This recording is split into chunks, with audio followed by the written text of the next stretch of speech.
Tadi ibu bilang minta dianterin ke terminal besok Sabtu. Tapi aku bilang, kamu ada shift weekend ya di toko. Aku bilang juga ke ibu, minta antar aja ke Tenanda. Lagian dia udah lama nggak nengokin ibu. Tapi beneran kan Pak, besok kamu ada kerjaan? Pak, Gimana tadi? maksudnya aku harus ngulangin gitu? Aku lagi rapat koordinasi dengan RT. Aku nggak denger. Sedekat ini nggak denger? Kayaknya masalahnya sepele ya, tapi yang nggak paham ilmunya bisa tersinggung beneran loh kalau lagi bicara tapi diabaikan. Sebenarnya suami tidak bermaksud mengabaikan, tapi otak laki-laki memang tidak bisa diajak multitasking. Ketika laki-laki sedang fokus pada suatu hal, maka ia tidak bisa memberi perhatian pada yang lain.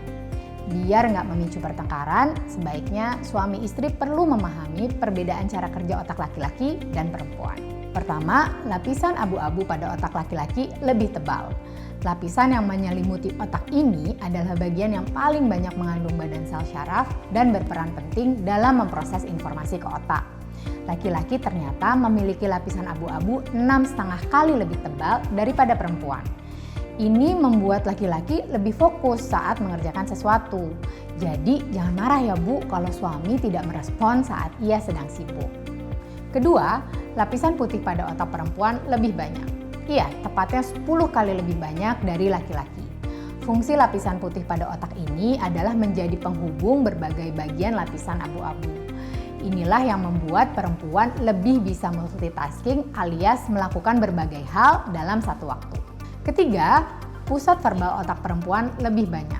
Verbal center alias bagian otak yang digunakan untuk mengolah kata-kata pada otak laki-laki hanya satu bagian. Sementara verbal center perempuan ada di kedua belah otaknya. Inilah mengapa perempuan handal berbicara, sementara laki-laki lebih irit kata dan terkadang sulit mengungkapkan perasaannya. Jadi Pak, pahami mengapa istri bisa mengomel panjang lebar ketika melihat satu hal saja yang tidak sesuai keinginannya. Keempat, perbedaan bentuk aliran pada otak. Kalau bisa diibaratkan, otak itu seperti kumpulan bagian-bagian kecil yang saling mengalirkan sinyal listrik. Pada otak perempuan, sinyal ini mengalir bolak-balik dari otak kanan ke otak kiri. Pada otak laki-laki, sinyal hanya berjalan bolak-balik depan belakang di otak kiri saja.